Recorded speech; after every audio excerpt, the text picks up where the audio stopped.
Quiero invitarles para que vayamos al libro de Apocalipsis y vamos a leer capítulo 2 del 1 al 7. Apocalipsis capítulo 2 del 1 al 7. Y dice así la palabra de Dios a través del apóstol Juan inspirado. Escribe al ángel de la iglesia en Éfeso, el que tiene las 7 estrellas en su diestra, el que anda en medio de los 7 candeleros de oro, dice esto: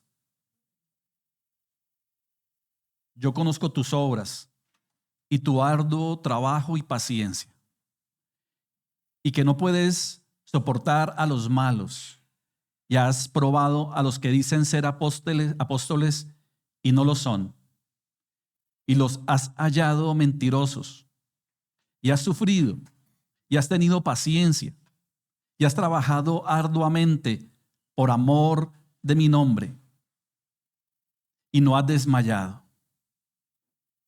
Pero tengo contra ti que has dejado tu primer amor. Recuerda, por tanto, de dónde has caído, y arrepiéntete, y haz las primeras obras. Pues si no, vendré pronto a ti y quitaré tu candelero de su lugar, y si no te hubieres arrepentido. Pero tienes esto, que aborreces las obras de los nicolaitas, los cuales yo también aborrezco. El que tiene oído, oiga lo que el Espíritu dice a las iglesias. Al que venciere, le daré a comer del árbol de la vida, el cual está en medio del paraíso de Dios. Amado Señor y Dios, Padre, hoy te damos muchas gracias en esta hermosa mañana que tú nos permites estar aquí, en esta reunión familiar donde tú citas a tu pueblo, a tus hijos, a que nos reunamos, Señor, y vengamos con un corazón dispuesto a adorar, a bendecir, a exaltar tu santo nombre. Hoy nos regocijamos como pueblo, Señor, y agradecemos cuán grande y maravilloso amor has tenido para con nosotros. Tu gracia, tu misericordia, Señor, la cual se renueva cada día para con nosotros. Tu provisión. Gracias, Señor, por este primer mes que ya ha terminado, Señor. Gracias porque a pesar seguramente de las muchas dificultades, de las necesidades, de diferentes situaciones, tú, Señor, has permanecido fiel. Tus palabras y tus promesas son fieles y verdaderas y son en el sí y en el amén, como dice tu escritura. Y las hemos visto, Señor, hemos visto el cumplimiento de ellas, como tú, Señor Dios todopoderoso y eterno, sublime, has sostenido, has guardado, has cuidado, Señor. Conforme a tu gracia, a tu misericordia y a tu providencia, Señor, has estado allí, sustentando nuestras vidas, aún de cosas, Señor, que ni siquiera podemos ver o entender. Pero allí, Señor, has estado siempre. Hoy lo estás y lo estarás, porque así lo has prometido. Nunca nos dejarás y nunca nos abandonarás, sino que irás delante de nosotros como poderoso gigante, Señor. Qué maravilloso y qué bonito es saberlo, es entenderlo, es vivirlo, experimentarlo cada día, Señor. Que no se trata de nuestros méritos, que no se trata de nosotros, se trata de tu gracia, se trata, Señor, de tu soberanía, la cual, Señor, está siempre por encima de todo.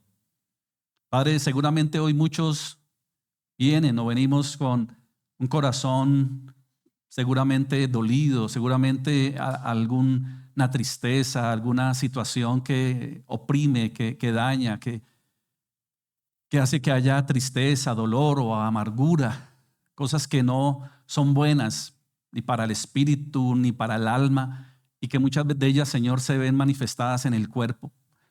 Hoy, Señor, a través de tu palabra, Señor, trae sanidad, Señor, trae, Padre, un cambio en nuestra vida, en nuestra manera de ver, de pensar, de actuar, de vivir. Señor, que seas tú a través de tu palabra y en el poder de tu Espíritu Santo, Señor, renovando corazones, sanando, liberando. Y que cada uno de nosotros hoy, Señor, a través de tu bendita y poderosa palabra, Señor, salgamos más llenos de ti y menos de nosotros mismos. Señor, tú nos recuerdas siempre esa hermosa y maravillosa promesa. Vengan a mí todos aquellos que están cargados y trabajados. Seguramente muchos estamos así, seguramente muchos están en alguna circunstancia, Señor, que roba la paz. Seguramente enfermedad. Padre, pero hoy nos regocijamos en ti, confiamos en tu palabra y en tus promesas. Tú llevaste toda enfermedad en la cruz y por tu llaga fuimos curados y sanados. Señor, tú dices que si nosotros nos arrepentimos, tú eres fiel y justo para perdonarnos y librarnos de toda consecuencia de mal. Señor, hoy también estamos de fiesta celebrando la Santa Cena, Señor. Aquella, Señor, que nos recuerda tu gran amor y el sacrificio que hiciste allí por nosotros en la cruz. Al derramar tu sangre bendita, al morir en una cruz y al resucitar para que nosotros seamos perdonados, redimidos, justificados y santificados. Y ahora, Señor, hemos pasado de las tinieblas a tu luz admirable, Señor, por tu gracia y tu misericordia. Pero es necesario que nosotros nos arrepintamos, confesemos nuestro pecado y coloquemos toda nuestra confianza en ti, el único y suficiente y verdadero Señor y Salvador de nuestra vida, Jesucristo, el Hijo de Dios. Gracias, Señor, por este tiempo, que seas tú tocando, Señor, y quebrantando cada corazón en esta mañana por tu palabra y por tu Espíritu Santo. Amén. Bueno, familia, muy buenos días. Nuevamente les saludo en esta mañana. Que sean todos ustedes muy, muy bienvenidos. Qué bueno estar aquí nuevamente reunidos en torno a la gratitud. Si algo nos mueve es la gratitud, ¿cierto? Y hoy estamos muy, muy agradecidos por lo que es el Señor y lo que Él hace en nuestra vida. Bienvenidos todos. Bueno, hemos comenzado un estudio expositivo acerca de la carta del apóstol Pablo a la iglesia en Éfeso. Hace 8 días hacíamos una introducción conociendo un poco más quién escribió la carta, bajo qué circunstancias, por qué, cuáles fueron las motivaciones, todo pequeño, porque obviamente en una hora es difícil, ¿cierto? Por eso siempre les invitamos a seguir profundizando en el estudio de la palabra de Dios en todo su contexto, bajo todas las herramientas que tenemos hoy para hacer un buen estudio de la Escritura. Pero esto es un abrebocas, digámoslo, para que simplemente siempre haya esa buena disposición de seguir estudiando. Yo quiero, antes de comenzar ya en pleno el estudio expositivo, paso a paso de cada versículo, de una carta que en lo personal me gusta mucho, porque es una carta que es una carta muy directa, digámoslo, que está cargada de amor, por supuesto, que está cargada de gracia, pero también muy exhortativa en el sentido de cómo se ve la gracia de Dios, pero también cómo se ve la responsabilidad humana. Ahí convergen esas dos posturas que son supremamente importantes. Entender que somos salvos por la gracia de Dios, que no hay mérito alguno en nosotros para recibir tan grande gesta de amor, que no es por obras, como claramente lo dice la carta, que vamos a ver más profundo posteriormente, sino que también nos habla de la gran responsabilidad que tenemos hoy de nosotros de permanecer en fidelidad, en amor y perseverando. O sea, ahí vemos entonces la gracia de Dios y nuestra responsabilidad. Entendemos también que el poder perseverar ni siquiera tampoco se trata de nosotros mismos. O sea, sería imposible tratar de vivir una vida cristiana en el propósito divino si no fuera definitivamente por la presencia del Espíritu Santo de Dios en nuestra vida. Sería imposible, serían nuestras fuerzas y eso no puede ser. De hecho, Él lo dice, ¿no? Ahí mismo que Él nos dio la garantía, las arras de hacer que prevalezca su iglesia. Un remanente siempre va a estar. Y ese remanente, tanto en la iglesia de Éfeso como en todas las iglesias alrededor del mundo. Y cuando hablamos de iglesia, hablamos del cuerpo de Cristo. Porque el Señor no estableció una iglesia única, ¿no? Como se ha hecho creer tradicional o religiosamente. La iglesia de Cristo, o la verdadera iglesia de Cristo, somos cada uno de nosotros, el cuerpo de Cristo, que puede estar en cualquier parte del mundo, pero que también se establece en lugares o localidades. Y en este caso, el Señor le está hablando a la iglesia de Éfeso, que queda lo que hoy conocemos como Turquía, ¿cierto? O existió allí en algún momento. Pero antes de, como les digo, de entrar en materia, quiero que la miremos desde una perspectiva como la ve el Señor Jesús. Y eso lo podemos apreciar cuando el Señor revela algo a través de Juan en el libro de Apocalipsis, lo que acabamos de leer. Cómo el Señor mira su iglesia, cómo la mira. Y el Señor comienza diciendo y hablándose a Él mismo. Dice, el que tiene las 7 estrellas en su diestra, el que anda en medio de los 7 candeleros de oro. ¿Y quién es? Él se está refiriendo a sí mismo. Entonces aquí lo primero que debemos entender es que el Señor es un Señor cercano. Muchos creen que el Señor Jesucristo o Dios es un Dios lejano, es un Dios indiferente. Es más, yo he llegado a escuchar gente que dice, pero ¿dónde está tu Dios? Yo quiero ver a Dios. ¿No le han dicho a ustedes? Muéstrame tu Dios. Si realmente existiera Dios, no hubiese maldad, no hubiese aquello. Y empiezan con todo su argumento y su artillería. Y yo les digo, ¿quieres ver a Dios? Hubo un momento, hubo un instante, y digo instante porque realmente fue corto, donde se vio manifestada la gloria de Dios a la humanidad de una manera visible, y fue a través de Jesucristo, porque Jesucristo es Dios. Entonces, si la gente dice, ¿dónde está tu Dios? Quiero ver a Dios. ¿A quién tienen que mirar? A Jesús. Y Él vino, se hizo Dios, dice el Evangelio de Juan en su capítulo 1, el verbo, o sea, la palabra de Dios preexistente, eterna, se hizo carne. ¿En quién? En Jesús. Jesús es verdadero Dios, pero también es verdadero hombre y santo. No como desafortunadamente nuestro presidente de Colombia dice cosas terribles, pero ¿qué se puede esperar de un hombre de ese talante, no? Ni siquiera debemos desgastarnos en eso. Pero para mí y para nosotros, para cada uno de nosotros que hemos puesto la fe en el Señor Jesucristo, aquellos que dicen, ¿dónde está? Pues les digo, pues míralo, es Jesús, es Dios. Y se hizo visible, se hizo carne y mostró su amor, mostró su gracia, mostró su misericordia, tanto que fue y murió en una cruz. Ahí está. Sin necesidad de hacerlo, porque Él no nos debe nada a ninguno de nosotros. Él lo hizo por puro amor. Pero también vemos su justicia. Y aquí en la carta aquí en el libro de Apocalipsis, está diciendo el que anda en medio de los 7 candeleros de oro.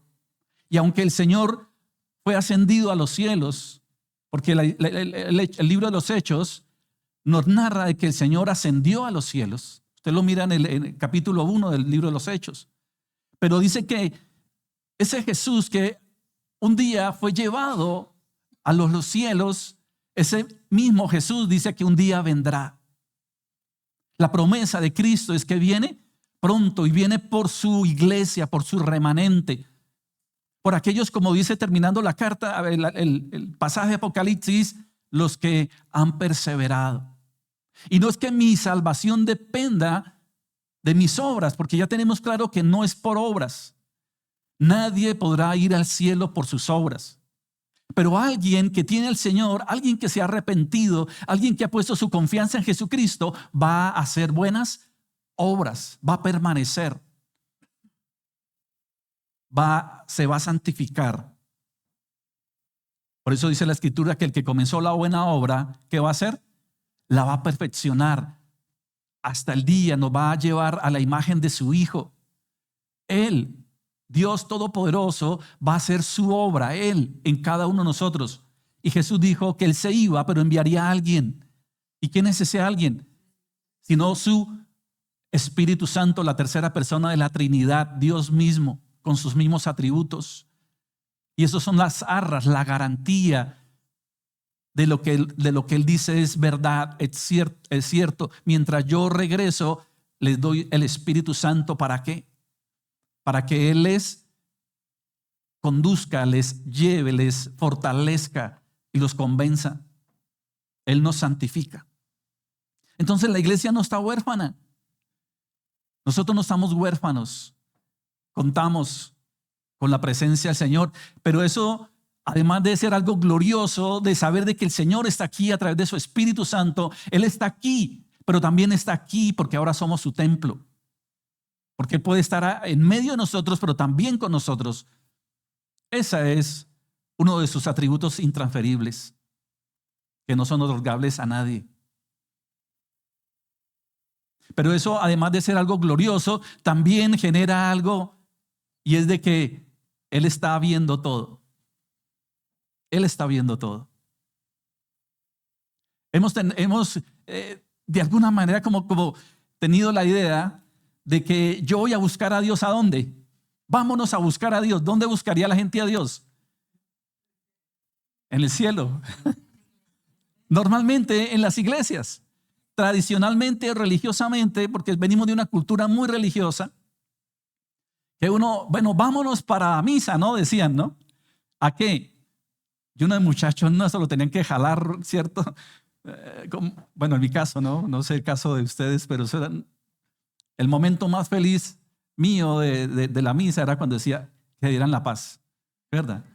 Porque uno sabía que ya estaba a punto de irse. Y era como ese concepto, ¿no? Miren la forma en que uno tenía el concepto de Dios. Voy a buscar a Dios, pero como que salía de la iglesia y que como que chao Dios, ¿no? Nos vemos hasta dentro de 8 días. O bueno, por lo menos lo digo en mi experiencia, seguramente tu experiencia no es la misma, pero el concepto muchas veces tiene que ver con que yo busco a Dios en la iglesia y Dios se queda triste el resto del tiempo. No, y eso no me muestra la Escritura. La Escritura constantemente me muestra de que el Señor está con nosotros y que aquí está en medio de su iglesia, dándole la fuerza, la fortaleza, dándole el ánimo y todo lo que necesita, pero también ve tanto lo bueno como lo malo. Y Él lo dice, el que anda en medio de los 7 candeleros de oro, dice esto: yo conozco tus obras. ¿Por qué las conoce? Porque Él lo sabe todo, porque Él lo ve todo. Nosotros los seres humanos, ¿qué vemos? Las apariencias, vemos lo externo, aunque hay veces, hay personas que en su comportamiento y en su obrar también dejan ver lo que hay en su corazón, ¿no? Pero normalmente la gente vive de hipocresía y de apariencias, pero el Señor no. ¿Recuerdan el caso cuando el profeta Samuel fue a ungir al nuevo rey de Israel después de la caída del rey Saúl? Él fue y empezó a mirarlos a todos, ¿no? A ver cuál era el más bonito, el más guapo, el más alto, el más fuerte, el mejor vestido, qué sé yo. ¿Qué estaba viendo Samuel, el profeta?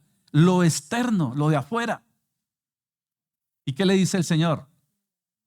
Ustedes miran lo que se ve, pero yo miro el corazón, la intención de lo que hay. Entonces el Señor dice, yo conozco tus obras, y Él conoce las obras de la iglesia. ¿Y quién es la iglesia? ¿Quién componía la iglesia de Éfeso? Hombres, mujeres, jóvenes, niños. Él mira a todos, su iglesia. Yo conozco tus obras. Y en este primer punto, ¿qué piensa de la iglesia de Éfeso? ¿Cuál es el concepto del Señor acerca de la iglesia en Éfeso? La iglesia en Éfeso dice, yo conozco tu arduo trabajo y paciencia, que no puedes soportar a los malos y que has probado a los que se dicen ser apóstoles y no lo son, y los has hallado mentirosos y has sufrido. O sea, era una iglesia que venía caminando en una sana doctrina, que venía caminando fielmente en las enseñanzas iniciales de Pablo. Es que piensen esto, era una iglesia gloriosa, era una iglesia que el Señor Jesucristo había tenido en su corazón, como tiene en el resto del mundo, por supuesto. Pero ¿quién fue a fundar la iglesia? Humanamente hablemos, ¿quién fue? El apóstol Pablo. Después del apóstol Pablo, ¿quién la dirigió? Timoteo. ¿Y a cargo de quién estaba esa iglesia? Del apóstol Juan. Imagínese usted, fundada por obviamente, vuelvo y lo digo, humanamente, sabemos que el Señor está allí, ¿no? Pero humanamente, en obediencia, Pablo va en su tercer viaje misionero y funda y siembra una iglesia, levanta una iglesia. O sea, Pablo se tiene que abrir camino en medio de la idolatría, porque Éfeso era una ciudad tremendamente idólatra. Nada más ni nada menos que tenían al templo de Artemisa, una de las 7 maravillas del mundo antiguo. Tremendamente llena de idolatría. Tenían a la diosa Diana, Diana de los Efesios. Y aún así el apóstol Pablo llegó a ese lugar. Y la palabra nos recuerda que donde abundó el pecado, sobreabundará la gracia. Y él no dijo, ay, no, aquí, no, terrible, aquí nadie cree, aquí todo el mundo es religioso, aquí todo el mundo es pagano. Pues eso es lo que el Señor dice, pues esto es una buena tierra. Si todo el mundo fuera cristiano, pues ¿para qué? Pues maravilloso, pero el Señor estaba llevando al apóstol Pablo a campos blancos. Gente que dice, no, es que yo no voy a tal sitio porque es que allá nadie cree en el Señor. Aquí nos reunimos como iglesia y es maravilloso estos tiempos, pero los campos blancos están afuera. Y es allí donde el Señor quiere que seamos luz en medio de las tinieblas. Y el apóstol Pablo llegó siendo luz en medio de la tremenda idolatría. Éfeso era una metrópoli de la época, un gran puerto comercial. Y ahí se levantó una iglesia gloriosa, celosa de buenas obras, fuerte en su doctrina. ¿Qué más le dice? Has tenido paciencia.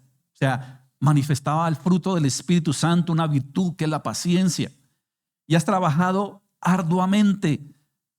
O sea, tenían claro para quién estaban trabajando. Dice, has trabajado arduamente por amor. ¿A quién? A mi nombre. O sea, la tenían clara.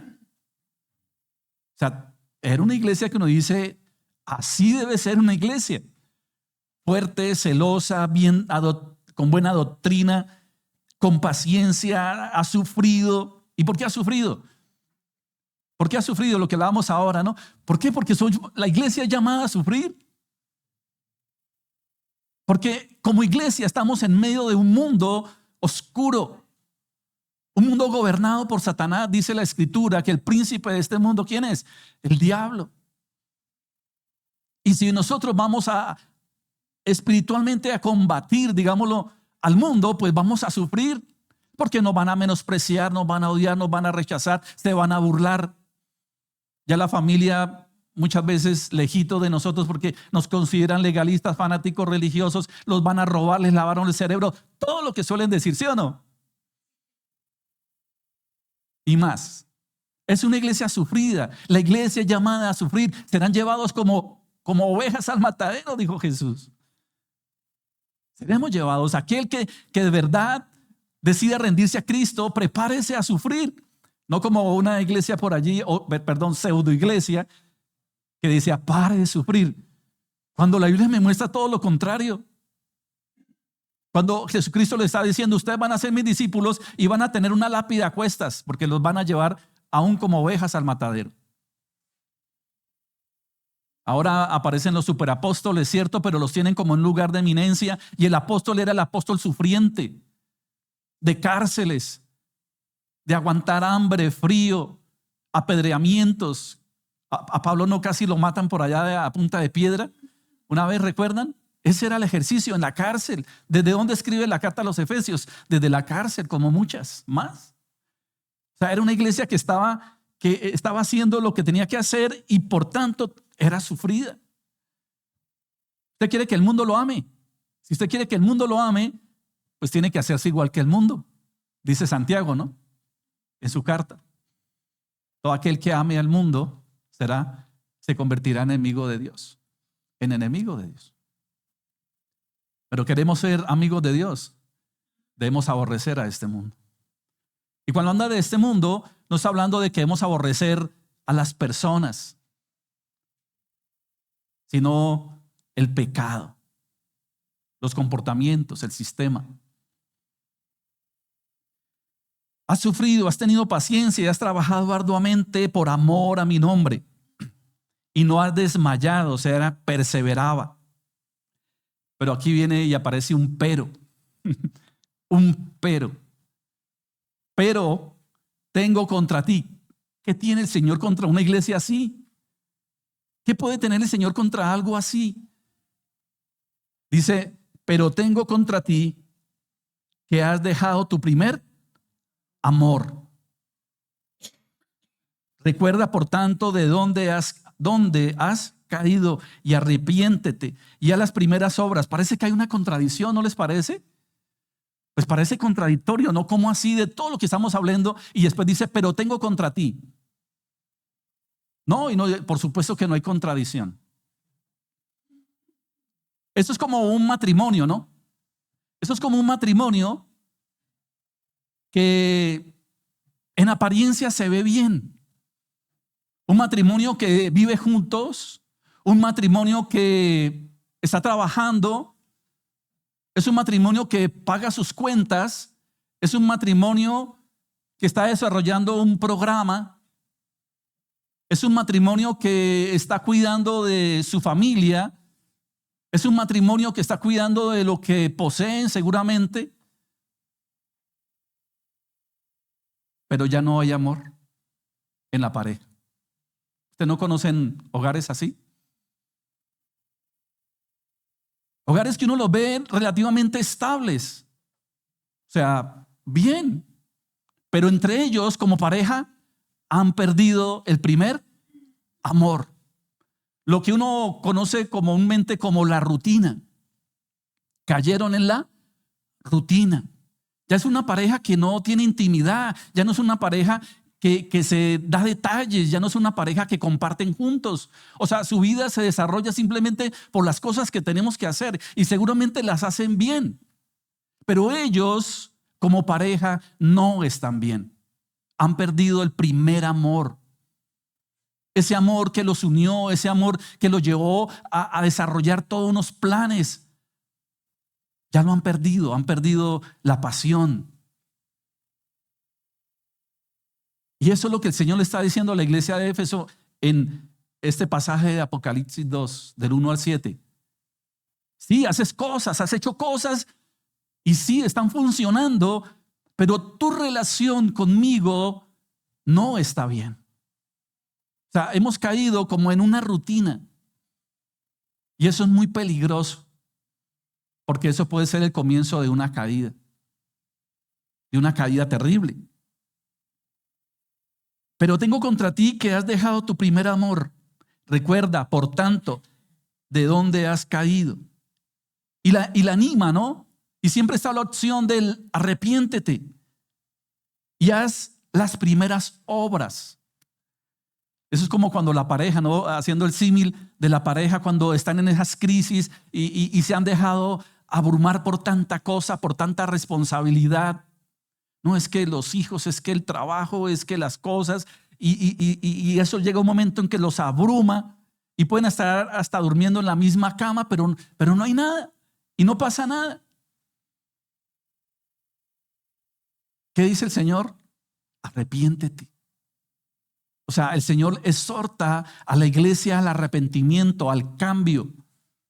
No dejes que se destruya tu hogar, no dejes que se acabe. Arrepiéntete. Y le está diciendo a la iglesia en Éfeso, arrepiéntete y haz las primeras obras. O sea, ¿qué está diciendo? Vuelve a lo que un día te unió. ¿Y qué nos unió en primer lugar? Hablando de una pareja como debe ser. ¿Qué nos une a nosotros a otra persona? El amor. El amor nos une. Si no hay amor, si la causa de una unión no es el amor, o sea, no se puede, no se tiene por qué unir. Si a mí como pastor viene una pareja y me dice de novio, me dice, mire pastor, es que nos queremos casar, y yo empiezo todo ese proceso que hacemos para el prematrimonial y les digo, bueno, pero ¿qué es lo que los lleva a ustedes a tomar esa decisión? No, pero es que él me parece muy lindo, o ella me parece muy linda. Pues bueno, está bien, pero la belleza se acaba, ¿o no? ¿Sí o no? La belleza se acaba. O puede suceder algo que cambie esa figura, ¿puede pasar o no? Yo recuerdo hace muchos años que yo trabajaba en la carpintería, fui a una casa que me contrataron para hacer una restauración y había una joven, una muchacha de que creo yo de unos 25 años, muy bonita ella, de una buena familia, muchas cosas, y resulta que tenía su novio y yo no los veía, decía tan linda pareja, ¿no? Y estaban en proceso de su boda, de su matrimonio, y bueno, uno ahí, cierto, veía y todo eso, y terminé de hacer el trabajo cuando al tiempo me llaman a otra situación y esta muchacha le había dado una trombosis. Una trombosis. Y ya estaba, o sea, se había casado y no sé, no entiendo mucho del tema, cómo fue. El caso es que fue tan impresionante para mí. Obviamente es una situación difícil, ¿no? Si para uno ver eso, ahora imagínense para la pareja. Y resulta que, pues obviamente como pues me tenían confianza y entraba a toda la casa, cuando yo la voy viendo ya en una silla, yo no la reconocí. Realmente no, o sea, yo pensé que era otra persona. Porque de verla en su estado normal, digámoslo, joven, bonita, de todo bien, digámoslo, y ahora verla, o sea, fue impactante. Y a la persona que le tenía confianza, y dije, ¿qué pasó? Me dijo, ¿te acuerdas? Claro, no, es que le dio una trombosis, sí, una trombosis. Tenaz, bueno, muchas cosas habían pasado y claro, uno se empieza a preguntar muchas cosas, ¿no? Bueno, tenaz, ¿no? Y la pregunta obligada ¿y al fin se casó? ¿Al fin se casó? Sí, se casó, llevaba poquito. ¿Y qué pasó? No, ya la dejó. Ya la dejó. O sea, ¿se imagina cómo estaban? O sea, ¿qué era lo correcto? ¿O qué es lo correcto? ¿Él tenía que estar con ella? Claro, por supuesto. Pero ¿sabe qué iba a hacer que él estuviera con ella? ¿Sabe qué iba a hacer? El amor. La causa correcta. El amor. Porque el amor lo soporta todo, lo sufre todo, lo puede todo. El amor. Y así como yo soy testigo, o sea, doy testimonio de esto, también he visto otras situaciones muy semejantes donde sí ha habido amor y han sucedido. Y este caso fue al contrario de un chico que montaba bicicleta y desafortunadamente tuvo un accidente y quedó cuadrapléjico. Pero ahí estaba su esposa amándolo, acompañándolo en su terapia, en todo su proceso, aún con todo lo difícil. Ahí estaba. ¿Sabe por qué? Porque había amor, genuino, verdadero. Pero cuando nosotros nos unimos por las causas equivocadas, cualquier cosa nos puede separar. Y eso es lo que de alguna manera el Señor le está diciendo a la iglesia. Has caído, has dejado y has perdido el primer amor. Arrepiéntete y haz las primeras obras. O sea, haz las primeras obras. Volvamos a lo que un día nos unió.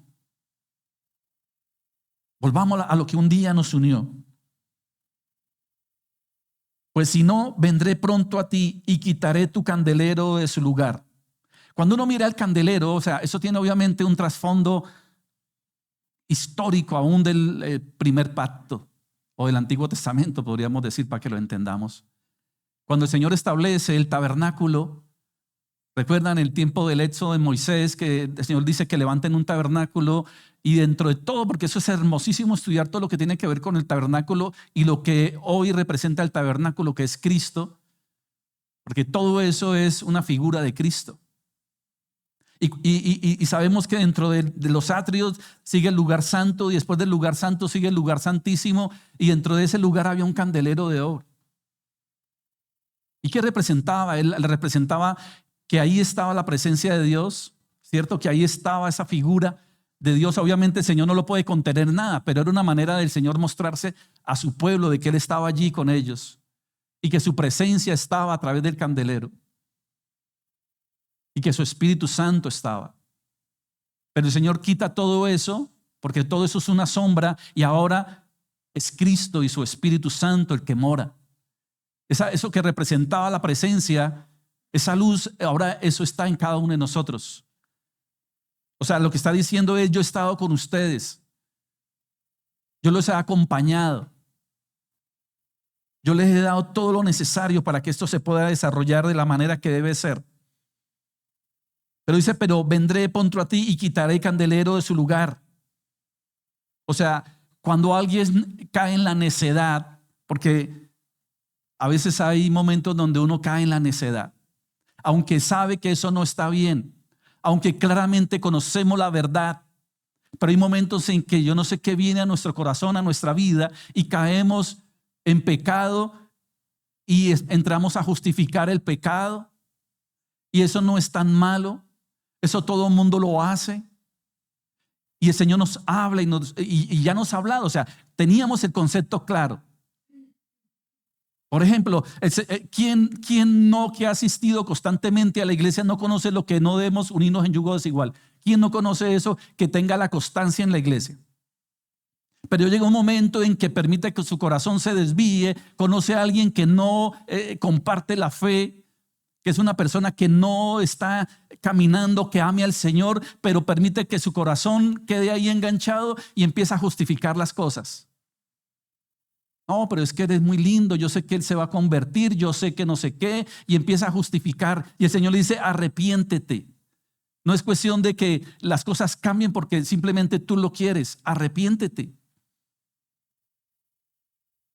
Y el Señor le habla, le exhorta, le dice, pero la persona sigue insistiendo, insistiendo, insistiendo.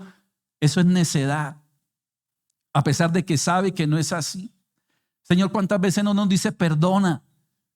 Perdona, y conocemos y no lo han predicado, pero llega el momento en que nosotros podemos endurecer nuestro corazón y decir, pero es que lo que me están haciendo, lo que me han hecho, eso es imperdonable, y permitimos que nuestro corazón se llene de orgullo, sí, puede haber orgullo, pero también puede generar resentimiento o amargura, y el Señor vuelve y dice, arrepiéntete de eso, no está bien. Podemos hablar de todo lo que el Señor dice que son las obras de la carne, que en algún momento pueden venir nuevamente a querer llenar nuestra mente y nuestro corazón. Y el Señor dice, pues si no vendré a ti y quitaré el candelero de su lugar, si no te hubieras ¿qué? Arrepentido. Lo que está diciendo es entonces, en tu necedad, pues voy a dejar que hagas lo que tú quieras. O sea, es lo que quieres hacer, entonces hazlo. Pero vas a sufrir las consecuencias. Lo único que muchas veces hemos escuchado decir, ¿no? Bueno, pero es que tal persona caminó, venía fiel, como la iglesia en Éfeso, al principio no le veía, no, era el primero en llegar, cierto, estaba listo, si la reunión era a las 10, estaba a las 9, y qué hay que hacer, en qué puedo ayudar, ese amor, ese entusiasmo, ese deseo, que si había un curso hay que hacerle, si hay que invertir, invierto, o sea, se hacía, ¿sí o no? Pero después poco a poco eso se va apagando. Mire, y nosotros no podemos vivir de glorias pasadas. La iglesia de Éfeso no podía vivir de glorias pasadas. No, pero es que yo hace 2 años sí hacía, sí me discipulaba. Yo hace 2 años sí aportaba para la obra. Yo hace 2 años sí era cumplido. No, la iglesia no puede vivir de glorias pasadas. El Señor nos dice que debemos permanecer. Y permanecer es estar igual. Y le dice, vuelve. Vuelve. Si no te hubieras arrepentido, pero tienes esto, que aborreces las obras de los nicolaitas, las cuales yo también aborrezco. Es curioso, ¿no? Es curioso porque aquí casi que está cayendo en la hipocresía. O sea, ¿qué tal ese presidente con las que sale, no? O sea, aborrece las obras de los nicolaitas, que era como una comunidad, como unos pensamientos contrarios a la palabra de Dios. Y el Señor lo dice, yo también los aborrezco. Y tú los aborreces. Pero es hipocresía, ¿por qué? Porque estás haciendo las cosas igual que ellos, de otra manera. Tremendo, ¿no? Eso, pero por otro lado te estás embriagando, por el otro lado estás feliz en el mundo, en cosas del mundo. Feliz estás fornicando, feliz estás adulterando y aborrece las obras de los nicolaitas. O sea, no hay coherencia. Y nosotros podemos caer en eso, en volvernos hipócritas, en decir, uy, ¿qué tal eso? Uy, ¿qué tal aquello? Y el Señor dice, deja de mirar la astilla de tu vecino y mira el tronco que tienes en tu ojo. Eso es lo que le está diciendo la iglesia en Éfeso. Pero tienes esto, que aborrece las obras de los nicolaitas, las cuales yo aborrezco. El que tiene oído, oiga lo que dice el Espíritu a las iglesias. En este caso, pues el Señor está hablando a las 7 iglesias, ¿no? Y una de ellas es Éfeso. Al que venciere, le daré a comer el árbol de la vida, el cual está en medio del paraíso de Dios. Y quiero aclarar algo aquí, cómo termina este pasaje. Dice, al que venciere, y vuelvo y lo digo, no estamos hablando de que alguien pueda o no perder su salvación. Por lo menos nuestra postura bíblica es clara y contundente, que la salvación es obra de Cristo. Es mérito 100% del Señor. Y cuando leamos la carta a los Efesios, que vamos a empezar a estudiar expositivamente, vamos a aclarar y a profundizar un poco del tema, la soberanía de Dios. ¿Sabe por qué? Porque si se tratara de mí, que dependiera de mí, mi salvación nunca sería posible. Porque la Biblia dice que no hay quien busque a Dios. No hay justo ni aún uno. No hay quien haga lo bueno. O sea, y como lo he dicho creo que 2 veces anteriormente, nosotros nacemos con una desviación, como el carro, como el vehículo que no está alineado. Y cuando el vehículo no está alineado, usted suelta la dirección y se va torcido. Nosotros nacimos desalineados. El ser humano nace con la condición de pecado. Y la condición del hombre es la tendencia a hacer lo malo. Suéltese usted en sí mismo y usted ¿qué va a hacer? Lo malo. Porque la tendencia del ser humano es irse hacia el pecado, no hacia el bien. Yo no creo que el Señor mienta. ¿Usted cree que el Señor miente al decir que no hay quien haga lo bueno? ¿Que no hay ni justo ni aún uno? ¿Que no hay quien busque a Dios? Es clara la Escritura. Cuando el Señor dice que no hay uno. Y por cuanto todos pecaron, dice todos, dice la Escritura, el apóstol, hablando del apóstol Pablo en la carta a los Romanos, no, dice por cuanto todos pecaron, están destituidos, alejados, fuera de la gloria de Dios. No hay uno. Y la paga del pecado es muerte. Y todos hemos pecado. Pero la gracia, ahí aparece la gracia de Dios, la dádiva de Dios, el regalo de Dios, es regalo, es gracia, es mérito de Dios, es soberanía de Dios. Él lo hizo, nosotros no. Entonces no estamos hablando de que es por mis méritos, no, porque no es por obras para que nadie se gloríe. Es don de Dios. Es más, si yo tengo fe para creer en Dios, ni siquiera es mérito propio. Es Dios me dio el don de la fe para poder creer en Él. Si se tratara de mí, estaría perdido. Pero ¿sabe qué es la buena noticia? Que lo peor que nos podía pasar ya no nos va a pasar. Por la gracia de Dios, que es perder, que es irnos a la eternidad sin el Señor. Y lo mejor que nos puede pasar ya nos pasó. Ya nos pasó.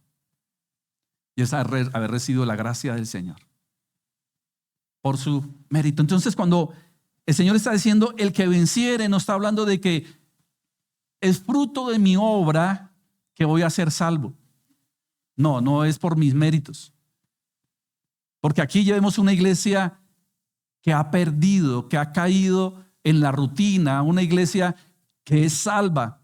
Porque aquí vemos un remanente que tiene claras las cosas, pero desafortunadamente ha caído.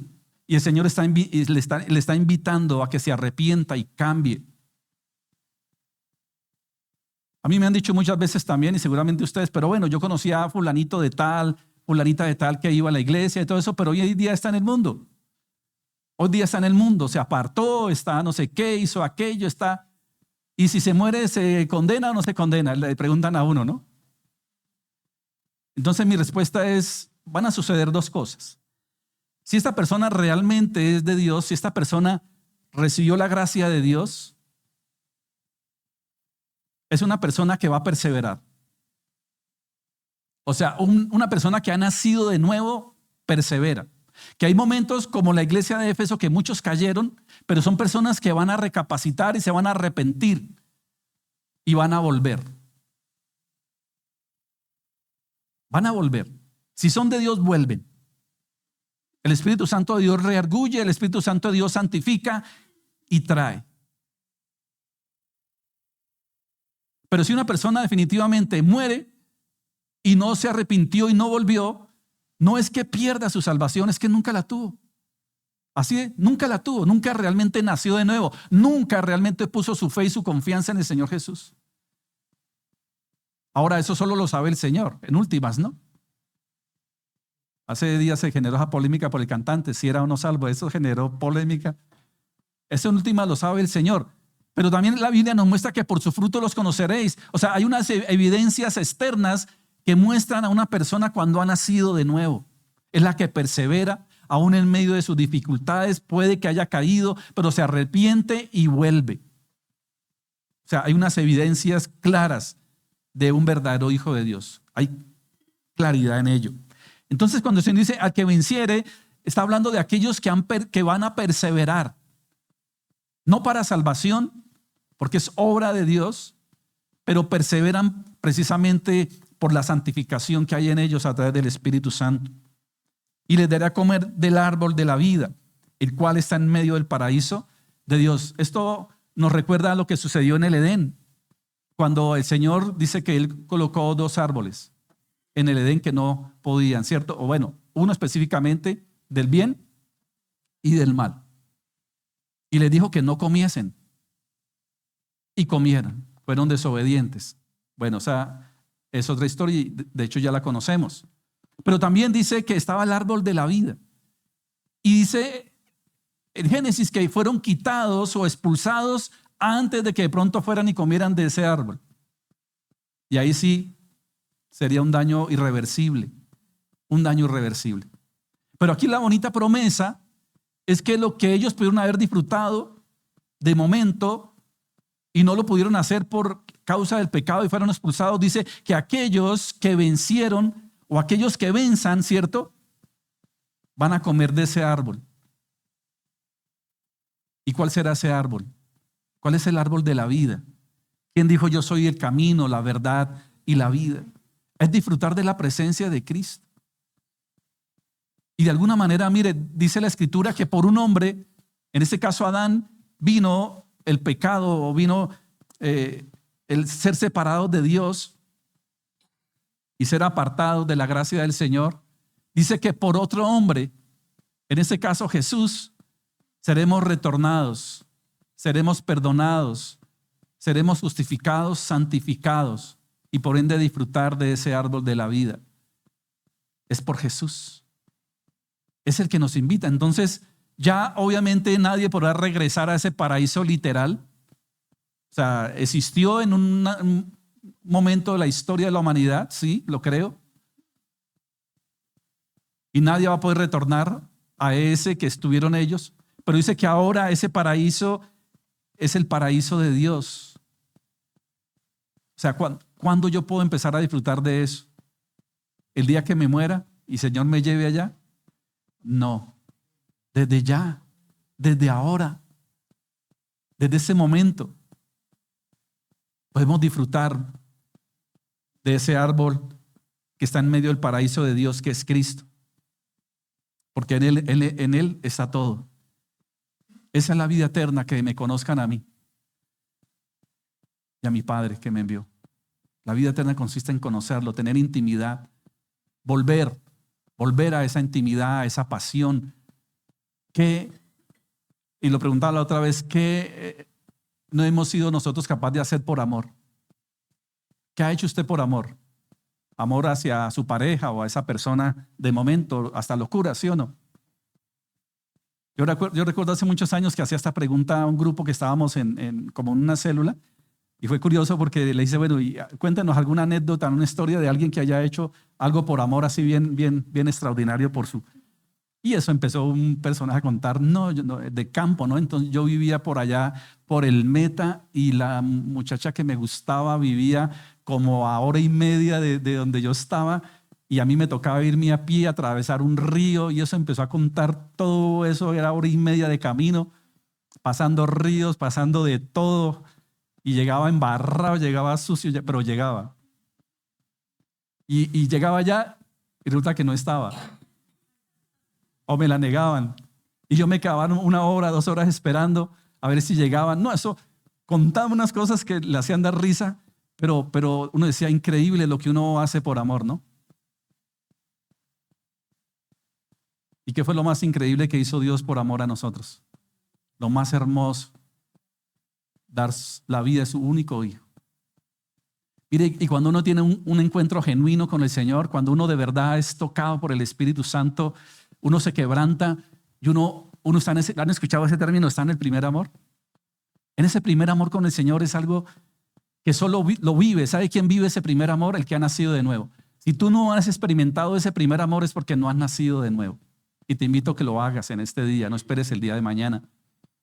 Pero aquellos que hemos nacido de nuevo y que hemos de verdad, nos hemos arrepentido, hemos puesto nuestra confianza en el Señor Jesucristo, empieza el Espíritu Santo de Dios a hacer algo tan extraordinario en nuestra vida que uno no lo percibe, uno no se da ni cuenta. ¿Cómo el Espíritu Santo de Dios empieza a hacer algo extraordinario? Uno empieza a hacer cosas que nunca había hecho. Uno empieza a perdonar a alguien que uno no era capaz de perdonar. Uno empieza a amar personas que no amaba. Uno empieza a hacer cosas increíbles, a servir. Todo lo que aquí vemos que el Señor dice inicialmente en la iglesia de Éfeso. Eso lo hace uno. Como les decía ahora, que si la reunión es a las 10 de la mañana, ¿a qué hora llegaba uno? En ese primer amor. A las 9 llegaba. Pedía llave para abrir la iglesia. ¿Qué hay que hacer? ¿Qué hay que lavar? ¿Qué hay que poner? ¿Qué hay que quitar? Y era el último que se iba, ¿sí o no? O yo era el único que estaba en el primer amor. Ustedes también. Y así que había este curso, que había que ir allá, que venir. No nos perdíamos corrida de catre, ¿sí o no? Ahí estábamos. Ese primer amor es increíble. Uno se vuelve generoso. Imagínate yo atreverme a ir a la cárcel, a meterme en medio de los presos, en los patios. Unas cosas que para los demás hasta es locura. Dicen que uno está loco. ¿Quién va a hacer eso? Empieza a negarse a uno mismo por amor a los demás. Bueno, todo eso lo empieza a experimentar. Empieza a experimentar cambios extraordinarios, como que antes me gustaba irme de rumba, compartir con esto, y no, ya no, ¿cierto? Como que ya esas cosas no me llenan. Ay, que es que hay una vigilia en la iglesia el viernes, pero anteriormente el viernes a las 10, ¿qué era? O 9, ¿qué era? Fiesta, rumba, ¿sí o no? Pero ahora es vigilia. Y usted se encuentra el grupo de amigos, ¿para dónde va? Para la vigilia. ¿Qué le dicen? No, este se volvió loco, ¿cierto? Le lavaron el cerebro. Y empiezan a decirle pastor. ¿Usted no le decían pastor? ¿Cierto? ¿No le han dicho? No, pues llegó el pastor. Y cosas semejantes. Y hasta cosas peores, son chistosas, pero en mi caso hubo situaciones feas, donde ya eran ataques feos. ¿Nos importaba? No. ¿Por qué? Porque nuestro corazón estaba lleno de amor. Vea que hay que dar unos cuadernitos para los niños que solicitaron. Yo llevaba cajas de cuadernos, ¿sí o no? Ahora se nos olvidó. Cosas como esas. Entonces, definitivamente el Señor tiene razón en todo esto. Pero lo bonito, mis amados, es que el Señor nos invita. ¿A qué? Como invitó a la iglesia.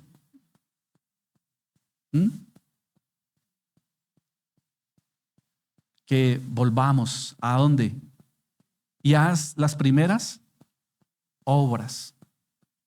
Haz las primeras obras. Esas primeras obras que hacíamos. No porque las obras nos vayan a salvar. Porque la obra, vuelvo y lo digo, no salva a nadie. No es por obras para que nadie se gloríe.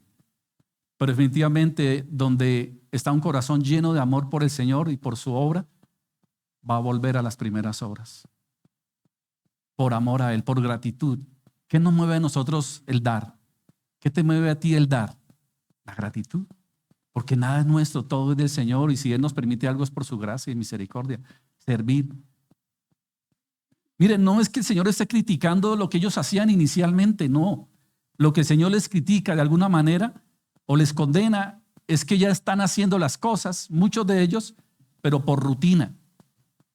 Por rutina.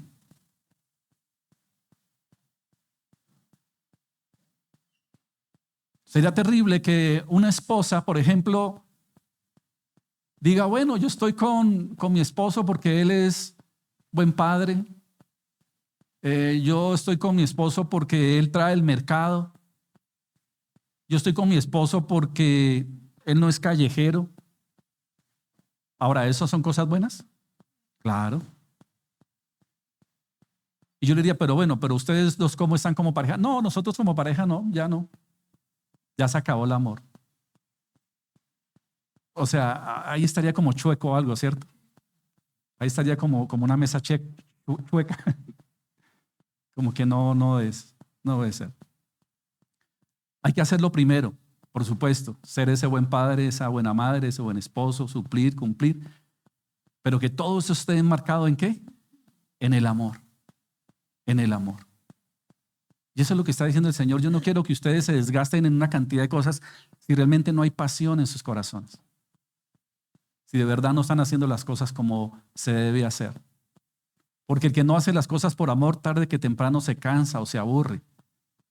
¿Por qué Pedro y seguramente los demás apóstoles, cuando necesitaban quien les ayudara, se acuerdan que estaban muy ocupados con todo lo que tenían que hacer en la obra?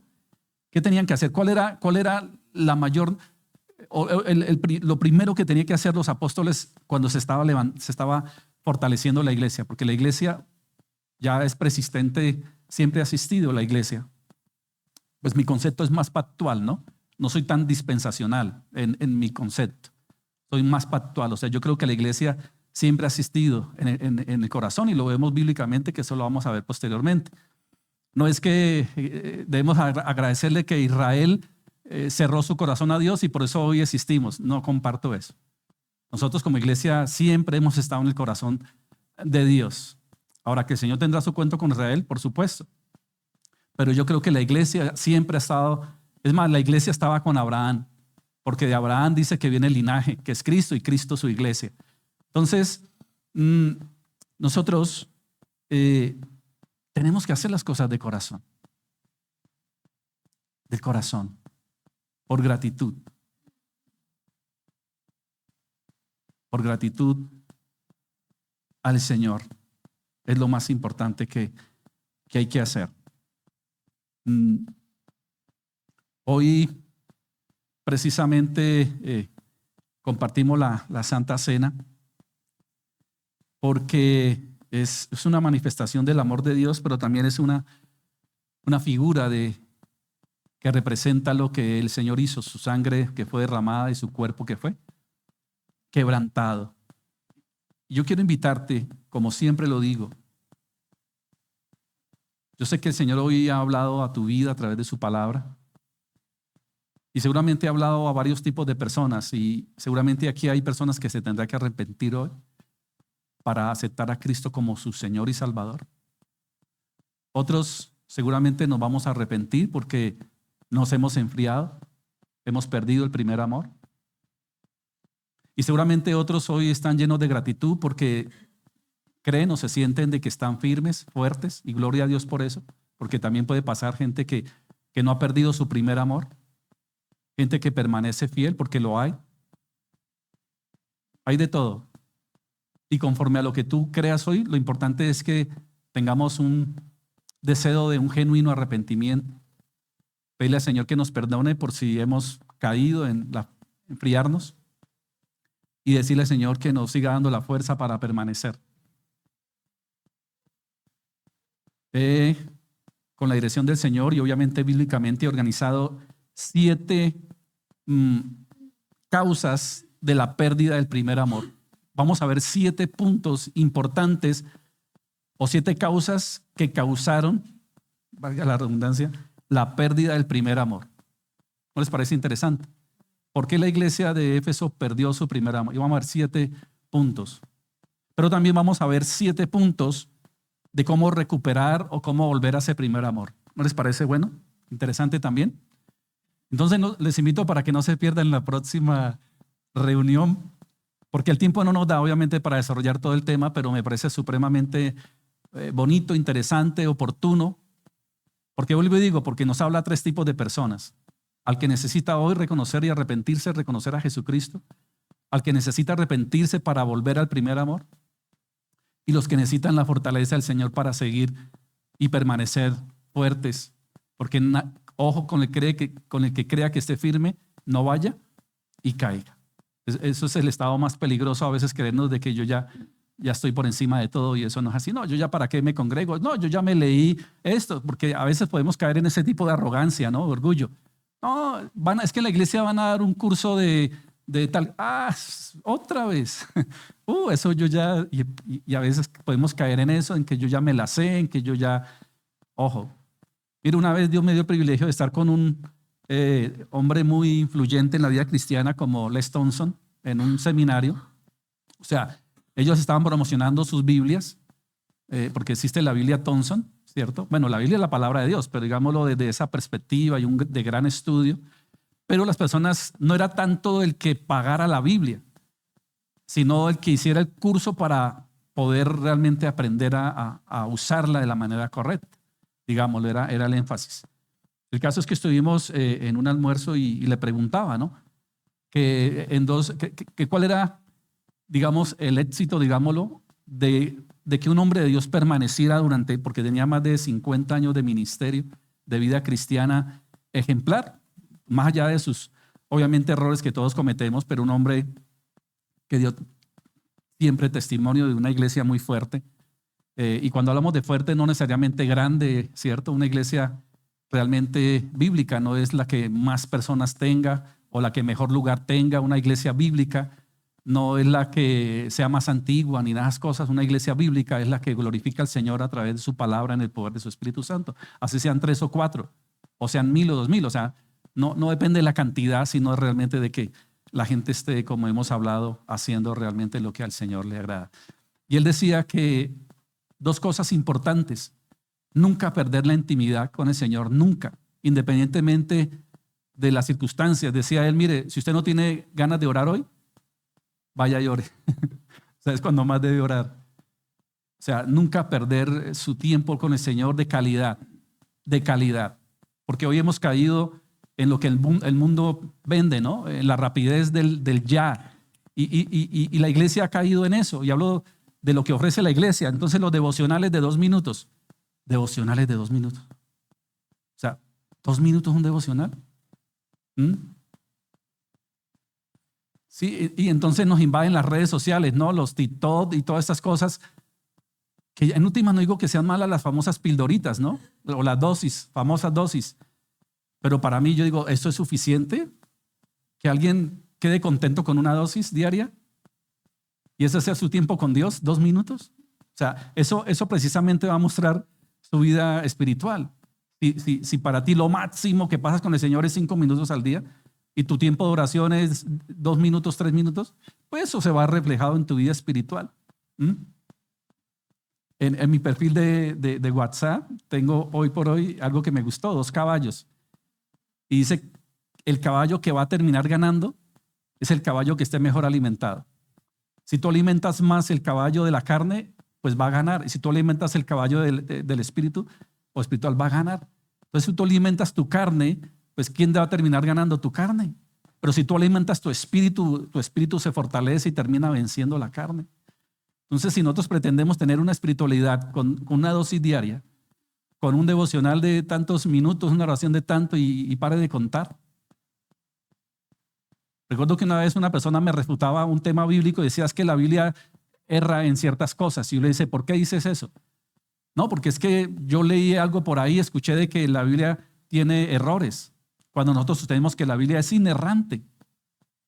Pero cuando yo seguí hablando con esa persona, rápidamente descubrí que su concepto no era porque él era un estudioso profundo de la Escritura, sino porque lo escuchó decir por ahí. Y sacan el argumento de que la Biblia tiene errores basado en ese tipo de cosas. Entonces lo que realmente hay es una profunda ignorancia, pero también lo que hay es una escasez de estudio bíblico. Entonces cuando yo no saco tiempo para estudiar, para profundizar, tiempo verdadero, pues termino creyendo lo que cualquiera venga y diga. Para conocer al Señor y para conocer su propósito, su plan, para permanecer en una intimidad correcta, yo debo tener tiempo de calidad con el Señor. Nadie que venga a decirme a mí que tiene tiempo de calidad con el Señor cuando ni siquiera se congrega o hace sus buenos devocionales, estudios y sigue o tiene sus tiempos de ayuno personal y todo eso. O sea, eso no es coherente. Entonces, vuelvo y les digo, mis amados, quien va a tomar la Santa Cena hoy es aquel que primeramente tiene identidad en Cristo. O sea, que de verdad en su corazón sabe de que Jesucristo es su Señor y Salvador y suficiente, que ha depositado toda su fe y su confianza en Él para la salvación y la vida eterna. Es aquel que cree que su bendita palabra es palabra de Dios y que Él me habla a través de ella. Que entiendo a través de la Escritura que no es mérito propio, ni por obras, que es gracia divina. Que por sus méritos, porque Él fue a la cruz y derramó su sangre bendita, porque sin derramamiento de sangre no hay perdón de pecados, no hay remisión de pecado, porque su cuerpo fue quebrantado, porque Él entregó su vida allí en la cruz para darme vida a mí. Estaba muerto en mis pecados, estaba muerto en todas las obras de la carne, separado de Dios, pero por su infinita gracia y misericordia, Él me ha perdonado, me ha justificado. Dice que aunque el pecado fuere como la grana, vendrá a ser como blanca lana, por su gracia y misericordia. Si usted cree todo eso, si usted cree hoy que se ha rendido a los pies de Cristo y lo ha reconocido como su suficiente Señor y Salvador y que no hay otra fuente, no hay otro camino, no hay otra verdad más que Jesucristo, usted puede tomar hoy la Santa Cena. Si no, la estaría tomando indignamente. Y además de eso, de que usted se compromete a ser una persona que realmente va a caminar en el Espíritu, que es una persona que en el poder del Espíritu Santo y por su palabra va a caminar cada día en fidelidad y santidad. No hablo de que no vaya a cometer errores, y aclaro ese punto, porque por supuesto que como seres humanos no somos perfectos, pero una cosa es fallar sin Cristo y otra cosa es fallar en Cristo. Si fallamos en Cristo, Él dice que si nosotros nos arrepentimos, Él es fiel y justo para perdonarnos. Pero aquel que peca deliberadamente, dice que ya no hay más sacrificio para Él. Teniendo todo esto, claramente vamos a orar, ¿les parece? Y va a pasar en este momento. Quiero invitar a Luz Adriana y Edwin para que me colaboren. Van a pasar y le van a dar. Usted ya lo recibe o no lo recibe. Pero mi invitación, y vamos a orar mientras llega el pan y el vino a tus manos. Vamos a orar, ¿les parece?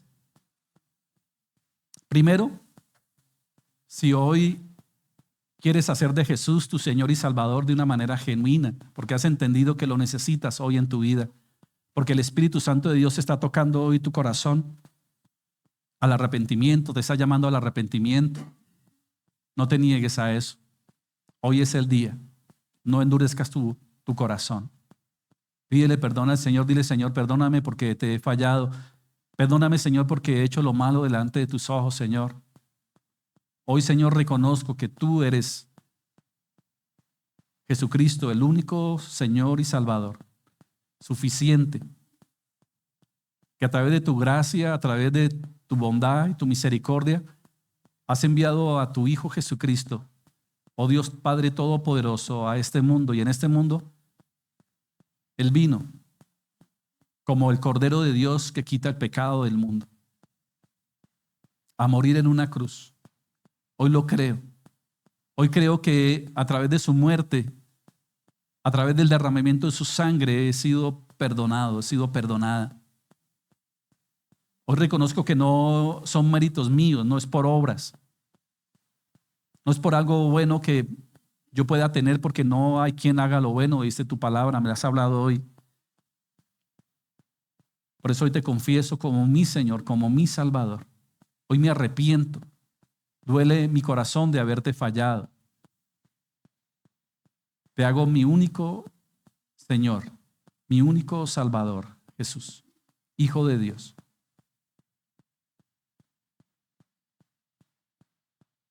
Pero también, si hoy necesitamos arrepentirnos porque hemos perdido el primer amor, porque seguramente muchos de nosotros comenzamos con un gran fuego, con un gran avivamiento,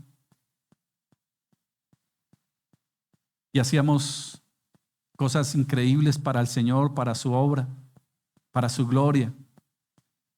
Estábamos allí, lo honrábamos en todo, perseverando, aún apartándonos de todo aquello que no te glorifica, Señor. Pero poco a poco nos fuimos enfriando, poco a poco nos dejamos llevar nuevamente por las cosas de este mundo, por los deseos de la carne, por los deseos de los ojos y la vanagloria de la vida. Hoy también, Señor, te pedimos perdón, porque hoy sé que soy hijo tuyo. Hoy tengo claro, Señor, quién eres tú en mi vida. Pero también, Señor, tengo claro que he perdido el primer amor, como le hablaste a la iglesia en Éfeso. Hoy me arrepiento y quiero volver a las primeras obras. Quiero volver a esos primeros días, Señor, donde estaba allí, Señor, siempre, con amor, con fidelidad, con compromiso, con lealtad a ti, Señor, entendiendo que era a ti. Porque a veces nos enfriamos, es porque ponemos los ojos en los hombres. Porque a veces hacíamos las cosas esperando el reconocimiento, el aplauso, la condecoración. Y hoy, Señor, nos recuerdas a través de tu palabra en Colosenses 3:23 que todo lo que hagamos debemos hacerlo como para ti, no como para los hombres. Y como decíamos ahora, Señor, como el apóstol Pedro cuando llamó a las personas a servir, porque ellos estaban encargados de estudiar, de seguir estudiando la palabra y estar orando. Y eran personas para servir a la mesa, algo que cualquiera podría decir algo simple. Pero aún así, algo simple, ellos dijeron que tenían que ser personas que tenían que estar muy llenas del Espíritu Santo. Aún para servir a las mesas, porque cuando no estamos llenos del Espíritu Santo, siempre va a venir la queja, la murmuración, el señalamiento. El por qué a mí, por qué no los demás, por qué siempre yo y cosas semejantes. En cambio, una persona llena del Espíritu Santo va a hacer siempre las cosas para tu gloria, Señor. Independientemente del aplauso, el reconocimiento, del elogio, o independientemente de los demás, ahí tenemos que volver. Por eso hoy nos arrepentimos y te pedimos perdón, Señor, porque seguramente hemos caído en todo eso, en el enfriamiento, Señor. Hemos perdido el fuego, la pasión, el avivamiento. Y necesitamos, Señor, y necesito volver a ese primer amor, a esas primeras obras. Sé, Señor, que no son por la salvación las obras, sino que las obras son fruto de la gratitud, fruto de entender que somos llamados como tu pueblo a ser instrumento de bendición en medio del caos de este mundo, en medio de las tinieblas, somos llamados a hacer luz. Padre, tú nos llamas real sacerdocio, nación santa, pueblo adquirido, linaje escogido. Qué hermoso todo eso, pero con un propósito. Y es el único, y es anunciar tus virtudes de aquel que nos sacó de las tinieblas a tu luz admirable. Señor, hoy por eso tomamos este pan y tomamos este vino, Señor, trayendo a memoria que tú nos diste ejemplo de amor, de sacrificio, de entrega, de fidelidad. Y tú quieres hoy lo mismo de nosotros, tu iglesia. Pero también entiende, Señor, que eso no va a poder ser posible si lo hacemos en nuestras fuerzas. Por eso, Señor, hoy también entendemos que todo esto, Señor, es posible, es gracias a ti y a la obra de tu Espíritu Santo en nosotros. Por eso, Padre, también quiero darte gracias por aquellos hermanos que perseveran, que no han dejado que se enfríe su corazón y su pasión se apague. Gracias, Señor, por aquellos que todavía arden su corazón y hay pasión al servicio, a la honra, a la gloria, a la entrega. Gracias, Señor, por aquellos que hacen posible que esta obra se sostenga, Señor, porque es gracias a esos hermanos que mantienen vivo ese amor. Gracias, Señor, pero también, Señor, oro para que guardemos nuestros corazones de creernos más, porque no es porque seamos más que los demás y que miremos a nuestros hermanos por encima del hombro, como se dice, no, Señor. Guárdanos del orgullo, guárdanos de la prepotencia, guárdanos de la arrogancia, guárdanos de la autosuficiencia, Señor. Que si vamos a servir, siempre lo hagamos con humildad, que si vamos a dar algo, que lo hagamos con gratitud, con contentamiento. Que si vamos a estar aquí y dispuestos, Señor, que siempre sea de corazón. Señor, que lo único que nos mueva es lo que te mueve a ti, Señor, el amor. Padre, pero también hoy, Señor, tú nos hablas claro y tú dices que también hay justicia y juicio. Y eso también tiene que generar temor en nuestro corazón. Porque no estamos ante cualquiera, como la gente dice, un diosito. No, estamos ante el Todopoderoso, ante ti, Señor, creador de los cielos y de la tierra y todo lo que en ella hay. Un Dios de amor, un Dios de gracia, un Dios de misericordia, pero también un Dios de justicia y juicio, que condena, que rechaza. Por eso, Señor, hoy, como tu pueblo, Señor, con toda humildad, con todo amor, nos acercamos a ti y confiadamente ante el trono de tu gracia, por medio de Cristo nuestro Señor. Yo te invito a que tomes el pan y lo lleves a tu boca en acción de gracias, recordando lo que el Señor hace más de 2000 años hizo allí en el Gólgota. Y todo lo que Él hizo allí fue pensando en cada uno de nosotros, sus hijos, para perdonarnos, para librarnos de todo mal, de la condenación, y para que hoy disfrutemos del árbol de la vida que es Cristo. Toma el pan recordando eso y dándole gracias a Dios.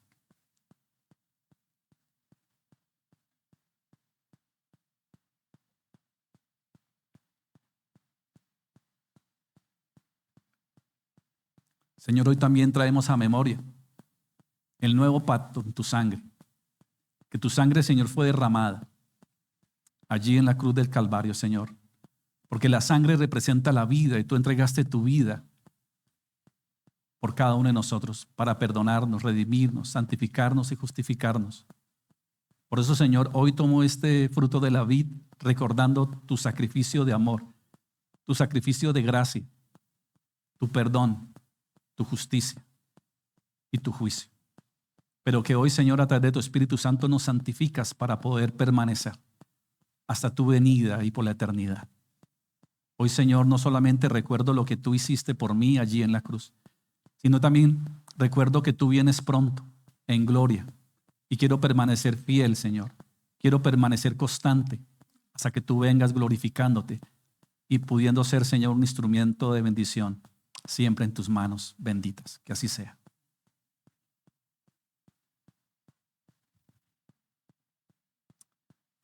Señor, muchas gracias por este tiempo hermoso. Señor, hoy nos has hablado por tu palabra.